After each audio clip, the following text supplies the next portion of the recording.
get it. But you see how much kidnappers are taking from victims. My thing is, problem with the, I think all the stakeholders in this, they need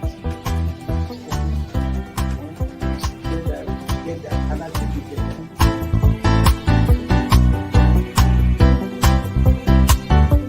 The 3% for the oil producing community is too low. So the support that is needed, and once you get the support, your airline people will blossom. This is Nigeria. You need to give people sense of belonging.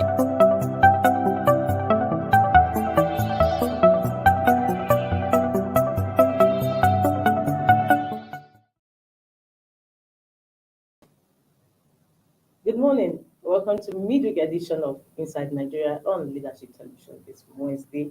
My name is Winifred Ogbebo, and I have with me a public affairs analyst, a TV host, a commentator, Mr. Jide Ojo.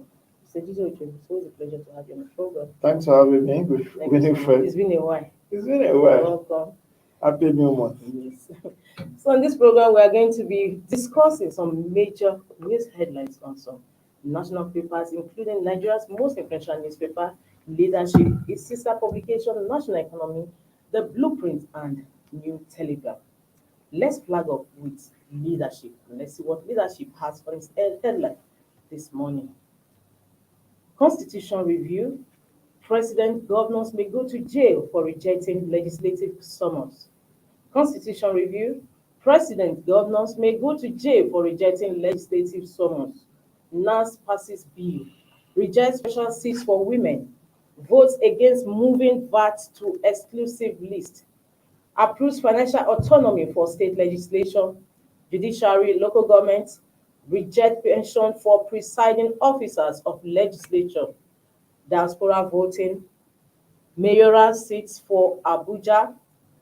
And NLC, Nigerian Labour Congress, mobilizes states for local government autonomy approval. I'll take that again. Leadership. Constitution review. President, governors may go to jail for rejecting legislative summons.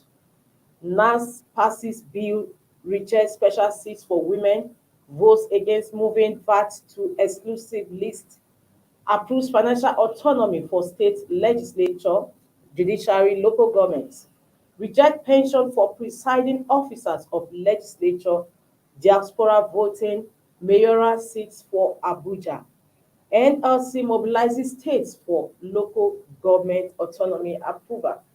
Leadership has almost the same story, most headline story with Blueprint newspaper, although recapped in another way. Let's see what Blueprint is saying. It's still on constitutional review. Blueprint newspaper. Yes, constitutional review. Despite Aisha Buhari's advocacy, NAS kicks out affirmative action. Constitutional review. Despite Aisha Buhari's advocacy, NAS kicks out affirmative action. Senate rejects traditional rulers' councils. OK's financial autonomy for state legislature, judiciary, independent candidacy. Throws out FCT mayorship bid. Reps OK same indigene as FCT minister. Lower chamber rejects power to override presidential veto. Leadership and Blueprint newspaper have the same story headline this morning on Constitution review. Mr. Jide, what do you have to say? Well, it's a potpourri of the good, the bad, and the ugly. Yes, yesterday, as the National Assembly decided to vote after about 3 years, vote on constitutional amendment. Yes. First, let's educate. Many thought it was exercise in futility because it has been an ongoing project. I think it's just more like they want to make maximum financial gain. That is what everybody because every year they vote 1 billion naira. Each of the chamber will vote 1 billion naira for constitutional review. If they have concluded this in 2020, that means that's already will no longer be. We've never seen it come to this level that is going now. Well, it does. It has happened before. In 2018 was when we had the last exercise. Recall, June 2018 was when we had the not too young to run. So it has always been like this. They always leave it eve of election. But let's come to like I said, it's a potpourri of the good, the bad, and the ugly. Should we start from the ugly? Yeah. I feel pained that the mayoral status for FCT was thrown out. I'm not happy with the way they threw out gender bills, all the gender bills, including those that could have helped the folk, women folk, citizenship and indigenship. Oh, yes. 5 years, if you are married to a man for 5 years, he can acquire your citizenship, which is what happens if I marry you as a foreigner. After 5 years, you are a naturalized Nigerian. I don't know what our culture is saying about that. You know, our culture, some cultures, when a woman, culture is dynamic. dies, they take her back to her family house. It's not all cultures. It's not in all cultures. That's what I'm saying. Culture is dynamic. You cannot be held back by culture perpetually. I feel that they should have been more dispassionate. FCT deserves a mayoral status. You cannot have, I mean, when the federal capital of Nigeria was Lagos, it wasn't the federal government that was driving. There was still a governor in Lagos. Yes. And then we have president also in Lagos. There's nothing that says, look at London. There's a mayor of London. Yes, there is. Likewise in many other climes. So I don't know. Even in New York, I don't know why that mayoral status for FCT was thrown out. I do not understand why all the gender bills. I quite do not agree with the one that says they should create special seats for women. What I know of a fact from my Ugandan experience is that it's part of the constitution. The current one is where they should have stayed put. To say that out of the 360, 1/3 should be women. And it should start from alphabetical order and be rotated. So you don't need to create additional seats. Because we are already complaining that we have too many seats, 360 in House of Reps, 109 in Senate, 469 altogether, that in order to reduce cost of governance, we should actually prune the number down by 1/3. So the number from 109 should be reduced by 1/3 in Senate, and then the one for House of Reps should be reduced to 240 for House of Reps, because we do not need this very big bogus number of people who more or less just take it as one of the perks of office, because there is nothing the 360 of them are doing in House of Reps that 240 could not do.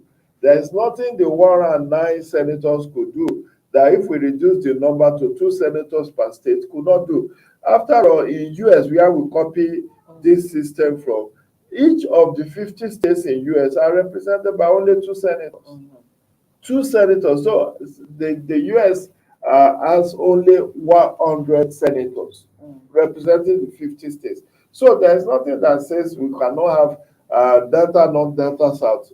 Kogi is Kogi West, if that's how you want to go. But not more than 2 representatives from each of the states. So, but I'm happy that they threw out their own selfish bill, which was to give life pension to President of the Senate and his deputy, as well as Speaker and Deputy Speaker.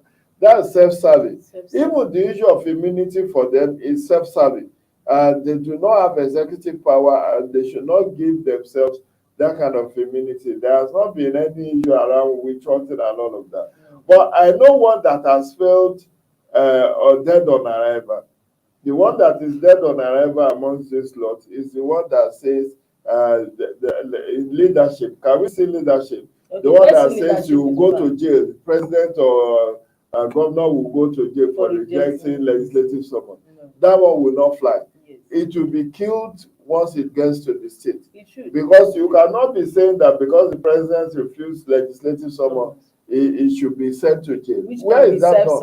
It's self-serving. That one cannot see the light of the day. The one that confused me in a sense is the one that says financial autonomy for state legislature judiciary. I feel that has been settled and it has not been amended, or they are saying that it's an amendment to the one they did in 2018, because there is already there is already financial autonomy for state judiciary and state legislature. That's why the Was it president. not on the exclusive bid that was thrown out by Supreme Court? No. That one executive order. That did not. That was an executive order 10. That did not say that. That did not nullify the provision of the Constitution. And I feel that is already settled, but I need to be educated on that. Why are they still approving financial autonomy for state legislature and judiciary when that is already part of the Constitution? However, I'm happy that we now have local government autonomy. This is not the first time this local government autonomy will be approved, but when it gets to the state, the governors don't want it, so they always ensure that they do not get up to 24 states that's approving it.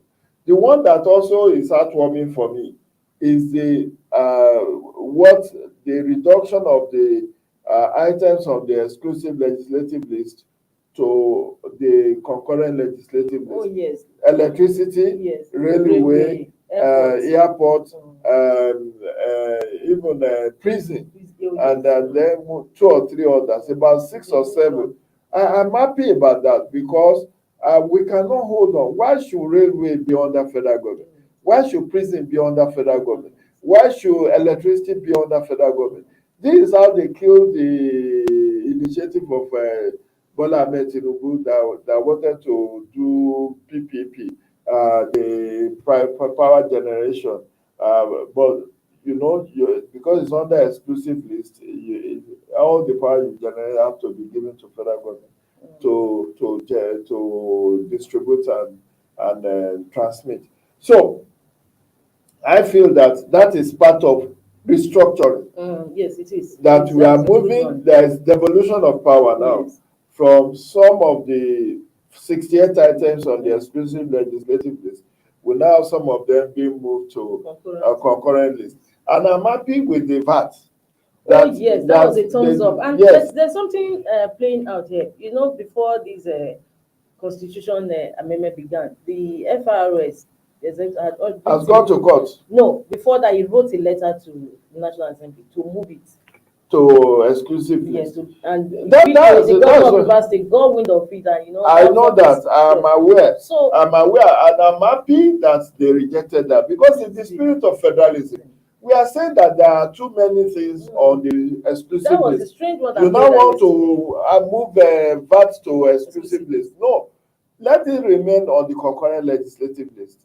Equity, it is now left for the states to say federal government collect on our behalf.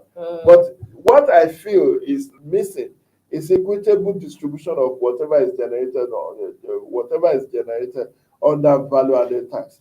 Because that's the point Governor Wike of Rivers State and Lagos State was making, that there is no equity, there is no justice, there is no fairness in the way you generate 30 billion from a state in a month, and you are giving that state 9 billion in return. That is not fair. That is not fair. Equity, justice, and fair. And some states said that they are doing Sharia, they don't want alcohol. So, but the states that are not doing Sharia, that is generating a lot of VAT from alcohol, says you want to share from them. Yes. But on the other hand, you still see that Nigeria, for now, of course, most of our governors don't have their thinking caps on. Some states are very, very weak. You see Zamfara. So what will you now do to some states like that? You allow Zamfara is one of the richest states in terms of solid mineral. Wait, now you said something that they don't want to think. There is a lot of money to be made. A lot of money to be made in Nasarawa and Zamfara state. Nasarawa state, that is just adjacent to Abuja here, has about 34 solid mineral in commercial quantity. It is this federalism that is killing it. Why? I mean, I listened to Professor Esesagi on the channels yesterday talking about true federalism, that we should go back to the 1963 constitution, where states will control the resources and pay royalty to the federal government. And he said in 1963, states will retain 50% of whatever they make. 20% will be remitted to the federal government. 30% will be shared equitably among all the states. And that, I feel, is a very good way to restructure the country.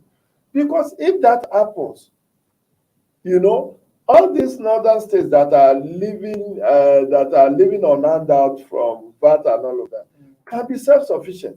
Like the example of Zamfara.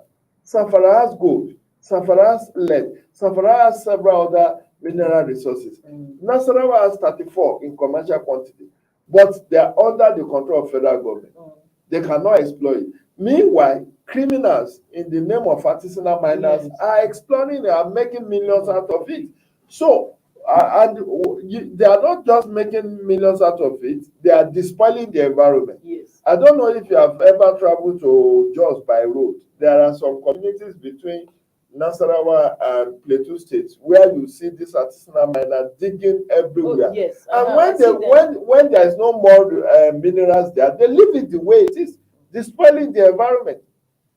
So I feel that the solid minerals should have been part of what is moved from the exclusive list to the concurrent legislative list, so that states can also be in a position to control. That's the letter and spirit of fiscal federalism. Excuse me. But why I'm glad I'm very sure that what you just said, the solid mineral, is a no-go area for now, because if you are talking about all these solid mineral, you're also taking into account now the oil, and I don't think Nigeria is ready for that. That might be the long shot we really don't want to see. Exactly. And I'm also not happy that they didn't approve of state police. Oh, yes. I think we need state police, We do. but they rejected it. So then on this local government autonomy, I'm all for local government autonomy, but NLC needs to work on the psyche of the governors. The governors are the one that doesn't want to let go. And yet, I have written in my column in the point that, look, if it's either you scrap this local government or you strengthen them. You cannot just leave them as appendages of the state government, because of provision of section 162 of the Constitution, which talks about joint state and local government account. So the money goes directly to this joint account, and the governors redistribute it, because like the governor of Lagos State that have additional 37 local council development areas, that's how they get some funds for them. It's when the money hits their JAC account that they now redistribute, like in Lagos, into 57 places instead of 20, because the other 37 LCDs are not recognized by the Constitution. So I feel that we need local government autonomy, but whether the governors will allow this to fly when next they are to pass this consequential amendment. I learned that about 49 items made the court. Let's hope that we're out of 68, about 49 they said made the court. So let's look at those that made the court and see whether the governors can be persuaded to allow their state assembly to also endorse. One that is very funny is change of name for Egbado to Yewa in Ogun State. The people of Egbado, formerly known as Egbado area, said they don't want to bear that name again. They want a new name, and that's Yewa. So even many There's of them, even one in Plateau State that wanted their name to change. So those ones also pass through. Those ones will not have problem in getting concurrence. The ones that I'm not sure will get concurrence unless because there are two other layers of orders that these things need to cause. See, 68 items voted upon. Now they will compile those who made the two-thirds from the state and from the Senate and House of Reps. Because if it fails in one, it fails in all. So now they will compile the list. Maybe by today we will know exactly the ones that make the court. Now they will have to send to the 36 states for consequential consequential voting on those items. it is the items that get 24 the items that get two-thirds majority in support of it, and they are able to muster up to 24 states supporting those items that will eventually become the bill that will the yes, the bill that will now be sent to the president for assent. Then the president himself will now decide whether to assign to all or some. Because I recall that this is how the journey started in 2015. At the end of the day, about 12 attempts made it to the president for assent. Only 5 were assented to. So the number is 68 clauses. We have, from what is reported in the media today, about 49 making the cut. By the time they do the final tally, maybe it's those 49 that will be sent to the states. Only maybe 20, 25 will make it through at the state level. Then those ones will be the one that will be presented to the president for assent. And then if he assented, that's when it becomes a law, a constitutional law. So it is not yet Uhuru. And I'm also glad in a sense with independent candidacy, but that will not meet 2023 election. That one will be for 2027 and all the elections after 2023. And it's also good for democracy. Like some people were saying that it will put pay to an end to these career politicians. Career politicians. Yes. See, I was in Ghana in 2008 to observe their elections, their presidential elections. Did you know that the reason why the ruling party at that time lost was because of internal crisis within the ruling party? And many of the parliamentarians decided to pull out of the party and run as independent, thereby eroding the power base of the ruling party. At the end of the day, that's how NDC, the party of Professor Atta Mills, was able to win by a slight margin. So independent candidates has their own value. Some of us may not want to be politicians, so we don't want to go join politics where the gatekeeper will say, you are too young to run, or too old to run, or too poor to run. So let me decide my own fate as an independent. And many, this has been on the advocacy list for a long time. But the one that didn't sink well with me is diaspora voting that they rejected. I feel very strongly. And a court of competent jurisdiction, a federal court in Abuja, has ruled in favor of diaspora voting. I don't know why our parliamentarians and federal lawmakers do not see the need for it. Because this is about expanding access. There are a significant number of Nigerians living abroad. And out-of-country voting is not a taboo.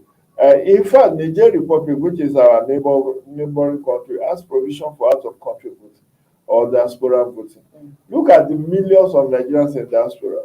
They could have been allowed, if this constitutional amendment has said true, that will have enhanced their opportunity to not even to contest, but to participate, to vote in the future elections. But unfortunately, that didn't make the cut. But you win some, you lose some. That's the nature of life. Thank you so much, Mr. Jide, for that analysis from Leadership and Blueprint. We're moving over to our sister publication, National Economy. National Economy has its headline, Widespread Use of POS Threatens ATM's Dominance. Widespread use of POS threatens ATM's dominance. That's national economy today. Well, for me, they are both brothers and sisters, POS and ATM. In fact, in my neck of wood, but for POS, we would not have been having access to financial institutions. Because, yes, there are many communities in FCT that don't have one single bank Even in the even without being in the neck of woods, as you said, right in the Federal Capital Territory, ATMs of these banks, they don't work. They don't And work. POS just Exactly. and we just And go there and people withdraw. go. I see I've a seen lot. it happen. Many banks, many ATM points, you They don't see work. POS Yes. operators, and you'll be able to get your money. Yes. The only thing is that you pay a little more Yes. than you would have paid Pay to ATM. ATM. Because the ATMs are not serviced. It's They like are not they are maintained. being made not to work. Because you see, It could be TM, deliberate. a bank has It could be a deliberate five plot. ATM points and none is None working. is working. Yes. In fact, they have set up some banks, like, I don't want to mention them because I don't want to advertise them. Some who have a polling, they have ATM cubicle. Yes, That that's is what I'm not even saying. attached to their bank, so they just go and set up somewhere. Mm. You see 6 points, 7 points, only one. There is one along Guaripa. If you are going, I don't want to mention. You possibly know Yes, that. I know that. You know there is no, that bank is not there. They just Yes, set up. They just went and built it there. You go there many times. It's only one or two out of about 5 The or 6. one that even has is in front of the bank premises. Most times, even during work banking They- hours, they are not they are not working. working. They're not working. I So wonder that banking hours, you even tell the security, see your ATMs are not working, and they shrug their shoulders and say, well, there's nothing they can do you do. know what may be happening? Some of the bank workers may be the owner of those POS. So they want to make some money. Annoying. It's really It's annoying. not. This is Nigeria. But unfortunately, too, POS has also become a security risk because many people, like a colleague of mine said, he used POS, he got home later, and all his money was cleared from his account. Yes, you have to be very. You have to be vigilant when you are using POS. I've found that don't give when you give your card to POS operator, don't allow them to out of your sight to the extent that they will copy the number behind, because once they have that, they can access your banking details. So it's one of those risks you are exposed to. And then there is one I transacted business with. He didn't give me receipt. I have to demand for receipt, because even when the POS declined, you are supposed to be giving that receipt. Yes. But some will just say it declined. No, But let me have evidence that it declined so that I can take it to my bank to get it. It's one of those fraudulent youngsters that so one has to just be vigilant. Once you give let the whole transaction be in your presence. Once the thing approves, collect your card back. This one that they say, wait, Oga, wait, let me go and bring money. Yes. In the course of doing that, they could have written quickly some of the details on the machine, and that may allow them on the card, and that may allow them access to it. But I feel that we need both ATM and POS. Do you know also that the ATM can be compromised? Some guys, some tech guys, we also know how to copy details of debit cards. There are things they can set up that will enable them to get details of debit card that's being used on the machine. So it's all part of the risk of digitization. But we need it because there is nothing in life that has the pros that doesn't have the cons. But when you look at the pros and cons, you know that this POS, ATM, they are meant to ensure financial inclusion. They are meant to expand access to financial institutions, and they are serving that purposes. Otherwise, if you have to look at the times when we are growing up, where you collect tally number to go to have a banking transaction, and then you see to 5 hours. When they finally call your number, they said the system is down. They cannot access. They cannot access. And God help you if it's Friday evening. You have been sitting for maybe since 1 p.m. They eventually call you at 3 minutes to 4. Say, okay, we can't see your banking details to the system. That is until next Monday. But with POS and with ATM, weekends but you this can kind of still scenario happened to me anyway. When the ATM did not dispense cash. that one you have to wait till the next working day. It's the same in front of the banking banking premises. So I quickly moved to the bank, and that was, they said there's nothing they can do. I have to wait for 24 hours. 24 hours. Meanwhile, That it I will was, reverse I had automatically. no money on me. I was furious. Oh my God. It does happen, my sister. Not be only you. It's not only you. Some of us have also experienced something similar. You go to the bank with your last kobo, and then you put your debit card, And just took the whole thing, and you're telling me that you have to wait. I say, not dispensed. And meanwhile, it's from that money you are hoping to collect that you want to take. And it was a Friday. It was a Friday. I just didn't know what to do. You said they have to wait for the night before you Yes, reverse. because they believe It's it's your ATM. They said no, that's That's the standard operating procedure. But what we need, let's just tell government, CBN and all the money deposit banks, they need to maintain these machines. They need to maintain them. The ATMs, I don't know, I've written about it, I've complained that the ATMs are not being maintained. They are not being my banker serviced. neighbor told me before that sometimes it's deliberate, especially over the weekend. Why?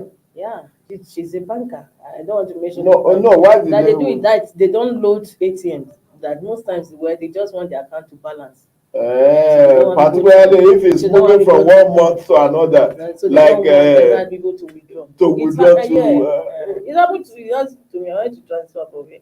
So when I not told her, she not get that sometimes it's deliberate. So that the account balance will be healthy. Yes. They don't want people to go and offload. Imagine. But is this right? This is I could not even transfer. I could not do anything. No, it does happen. Usually from the last day, like this one, you know, the month ended on February 20, which was Monday. Yes. Between that Monday and Tuesday, you may have difficulties because they want to maintain a healthy balance.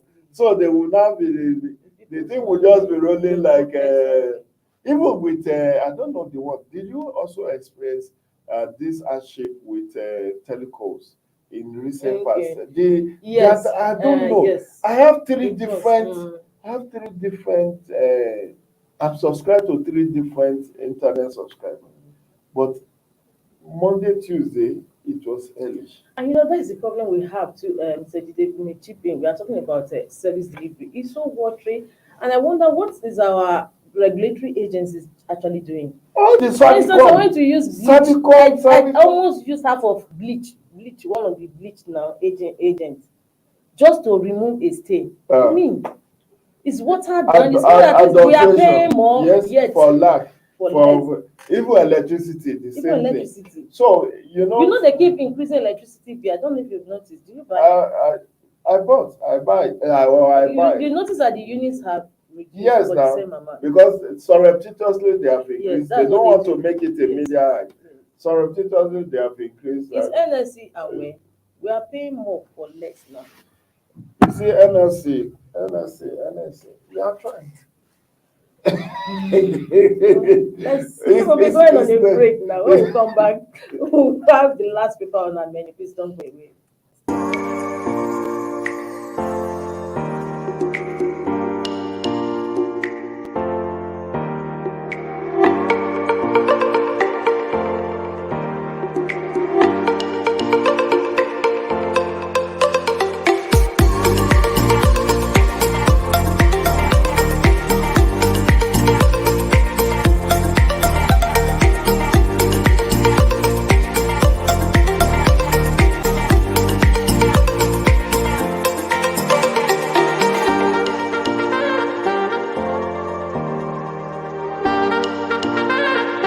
For sponsorship and advert placements, please contact 080-3688-6158. Last Word Leadership Podcast Studio. You have the last word.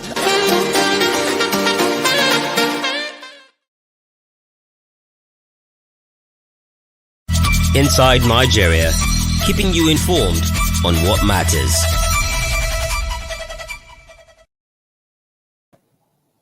Welcome back. This is Inside Nigeria on Leadership Television. With me in the studio is still a public affairs analyst, TV host, and a syndicated columnist, Mr. Gideon Joe. It's a pleasure to be back. Yeah, my name is Winifred Ibebo.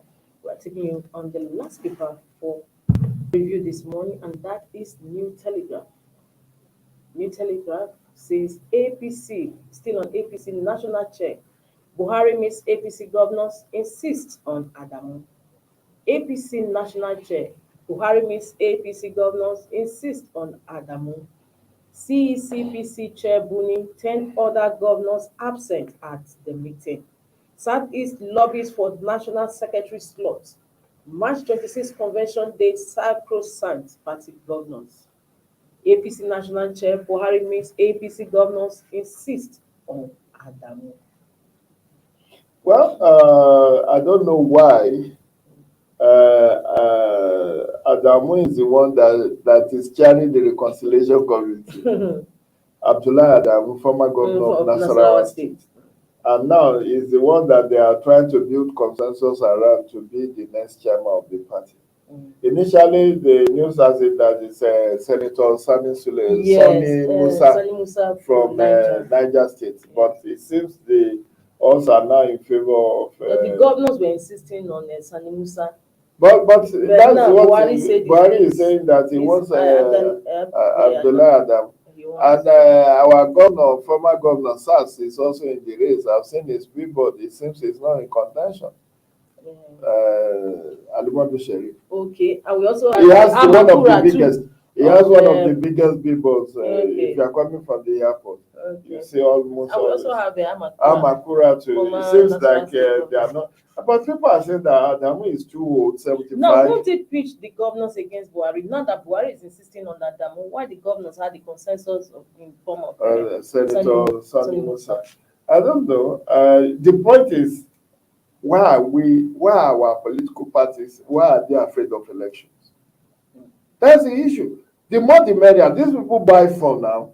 They all purchase form. They all bought forms. Why are you insisting on consensus? That's the consensus that you used. They brought your former governor, Shomale. At the end of the 2 years down the line, they started complaining. But PDP had this kind of consensus, and it worked well for them. Why you mean the way they brought Ayu? Yes. Why is it not working now in APC? Because APC is a ruling party. Even when PDP was the ruling party, that's how it's always very contentious. Yes. You know, right. Because when you are the party in power, it's very difficult to manage success. When you are opposition, you want to behave yourself. There is not much at stake. But why is the ruling party not learning from the opposition? That's a $1 million question. You know, they are the one that even take us through this rigmarole with the Electoral Amendments Act, Electoral 2022, because of the infusion of this consensus option. They are being of consensus. Consensus was just internal party affairs with PDP, now APC. But today, they are insisting on having consensus option as part of electoral framework. And thank God, the bill has been signed into law. We have Electoral Act 2022. But unfortunately, I'm not just a fan of consensus. I don't know. If you know you want to do consensus, don't sell form to everybody. Just let your consensus candidate, let him be the only one to go and procure form. Not that you collect 20 million, 50 million from every aspirant and now you are posting or talking about consensus.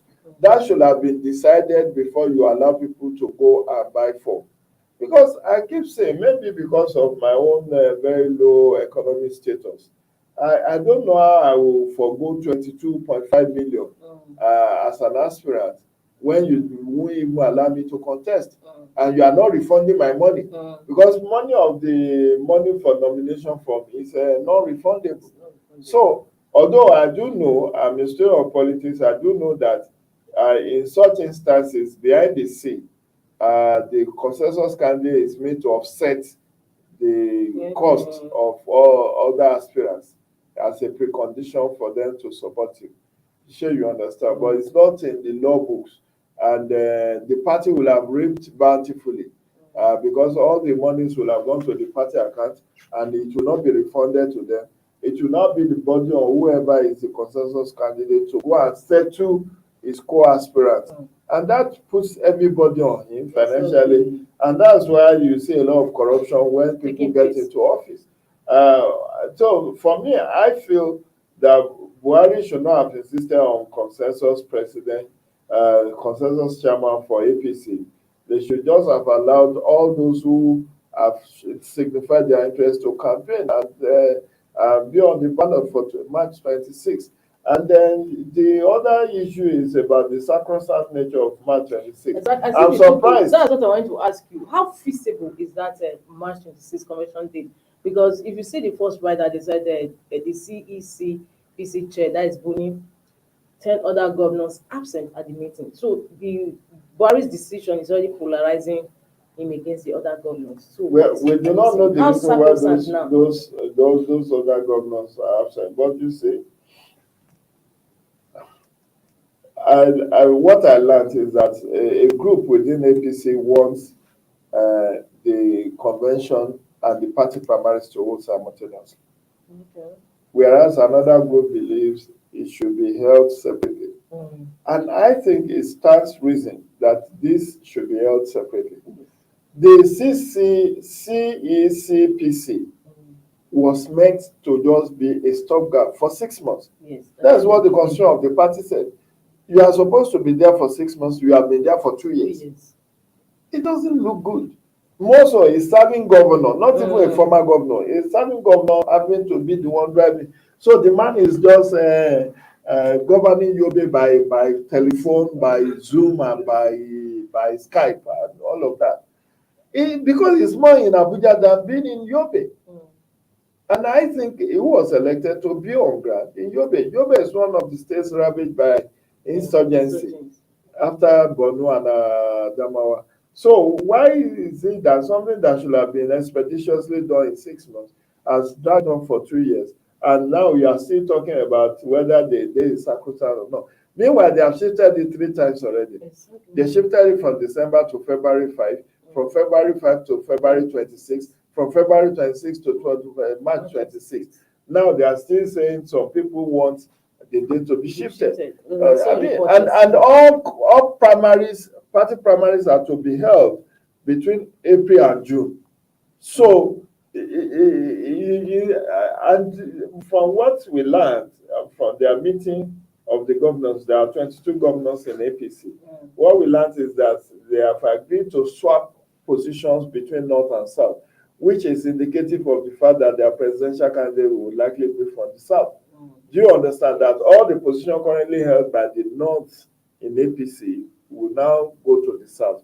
The one held by the South will now go to the North, which is indicative of the fact that this issue of power shift is being considered. And of course, former Governor Abdullahi Adamu, Senator, who is from Nasarawa State, which is a North Central state. So they said South is lobbying to be national secretary. That's fine and good. But I think political parties should not always run away from election, because that's where the culture should be built. That, okay, people win and lose. Once level playing field is created, there should be no problem. The whole essence, the whole essence of democracy is election.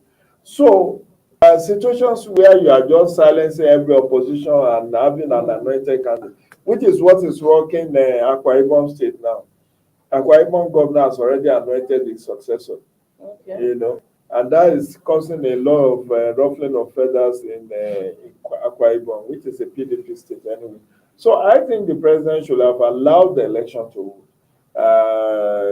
because this is actually part of the reason why there was initial crisis in APC way back in 2013, 2014. It was part of the reason why Tommy Kimi left APC. Because as at that time, Bola Ahmed Tinubu and a couple of others were insistent on having the former national chairman, John Odige Oyegun. They wanted him as a consensus candidate then. So Ikimi, who is also from Edo State, felt, why should you be imposing? And of course, they said that's the person that Tinubu wanted. And so he left APC for them. Now, the second one, after Odige Oyegun, was Adams Oshiomhole. And Oshiomhole to all the 3 other aspirants there were silenced, were pressured to drop their ambition. They made Oshiomhole a consensus candidate. But the same party will not allow Oshiomhole to even have the full tenure before he was short-circuited. And now they are trying to bring in Abdullahi Adamu as another consensus. I don't know if they always learn anything from history, but it just doesn't look good for me as far as I'm concerned. I feel that we should be allowed to have election. I mean, mini election, party election should not be an anathema. It should not be something that it will not be encouraged. And I'm glad the Electoral Act amendment that it was expressly stated that where you want to go for consensus, all the other aspirants must withdraw in writing. Okay, so it doesn't have bearing on this. No, it is APC that exported that into the Electoral Act. I know. So, but it is not like it has. It's not. I don't know. I've not read the APC constitution to know whether that's the way it's worded in the constitution, that if there is no formal withdrawal, you go for direct or indirect primaries. But what we know is that when they say they are going for consensus, what they mean is that there is an anointed candidate. What that also translates to is that you are working to the answer. Anybody who doesn't support that will have his fingers burnt. And that is not good. It gives room for witch hunting. No, but what I want to find out from you now is that this electoral act that has just been signed by the president, does it have now direct bearing on? Has it come into effect now? It does. Okay, that's so it has changing. direct bearing now on this forthcoming APC convention. Now that Buhari is insisting on No. Don't compare apple and oranges. This APC Congress and Convention is an internal arrangement of the APC. The one that concerns they have INEC. Consensus now. They won't have Yes, the one that the laws just said that INEC should be given 21 days notice to attend. But INEC has no role. INEC is not the organizer. INEC has no role beyond observing. And so, to that extent, I don't think it has a direct bearing. But looking at this issue of a consensus, and you know the electoral act says the other contenders will write a letter. But that is for party primaries. Okay, for party primaries. It's not for party convention. That's what I wanted to find out. Yeah, it's not for party convention. But let me pick your brain on section 84, subsection 12. What do you think is the merit or demerit of that? Of the electoral? The one that they asked where the president said it's tantamount to controversies, null and void, because it says that provision says if you are contesting as a public official, as a political appointee, you have to withdraw ahead of the primaries. Yes. And that could be in this new law is 6 political parties are to all their nominees must have been selected or elected no less than 180 days to election. That means 6 months. So if you as a governor or if you as a minister or commissioner wants to go and run for public office, it then means you have to resign before the party primary. What do you say to it? Personally, I said it's a good idea because you cannot use public funds. Your attention will definitely be divided. Exactly. Because you are going to. So morally speaking, it is right. Yes, I don't know why. But expunge it. Yes, the reason why the president is saying expunge is because it's at variance with constitutional provision. It's not part of the qualification and disqualification criteria in the constitution. And that's part of the issues I raised in my column in the Punch today, where I actually said, look, for me, morally speaking, I'm with the National Assembly. But constitutionally speaking, legally speaking, it does not work. Because unless you amend the constitution to say, okay, people who are holding political office will now resign ahead of their party primaries. That cannot happen now because the constitution, which is the ground norm, says you are allowed to resign 30 days to the election. Although the flip side is what you have raised, they can use the resources of the state to backroll their political ambition, which will create an uneven playing field. But it's one of those. It was read. That letter was read on the floor of the National Assembly yesterday. That the president actually has formalized it that the National Assembly should delete that provision. I believe it should not have been deleted. Rather, the constitution should have been amended. Exactly. I was waiting for you to say that they were doing constitution amendment. Exactly. They should have just. You know why they won't do that is because those who are amending it are also the primary beneficiary of the status quo. That's it. They don't want to do it. But the fastest way to dealing with that and resolving that issue once and for all is through the court. Because these National Assembly people may not even list it for consideration. And next month, party primaries will start. We are already counting down in March. So next and the electoral act has not been amended to delete that. It then means that anyone that doesn't resign before the party primary date is running foul of the provision of the Electoral Act. So it's better to go to the court and get a court pronouncement on whether it's wrong contrary to section 4042 of the Constitution or whether it does not. Wow, thank you so much for that analysis. I always learn so much from you anytime you come around. Well, I learn also from you. We are learning from each other. Obviously, this is where we come to the end of today's Inside Nigeria. Don't forget, tomorrow is another day, and do keep in touch and stay in touch with us on the program. So, today, nice having you around, and I look forward to seeing more of you. Do you have any political ambition?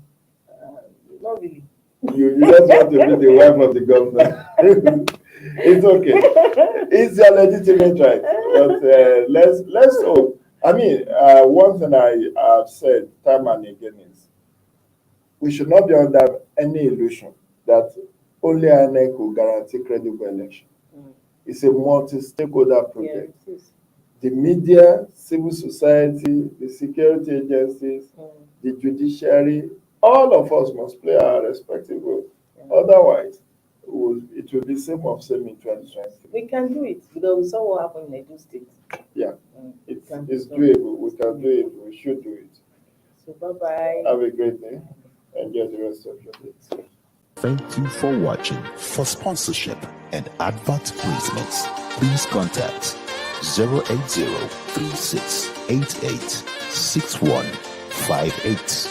Last Word Leadership Podcast Studio. You have the last word.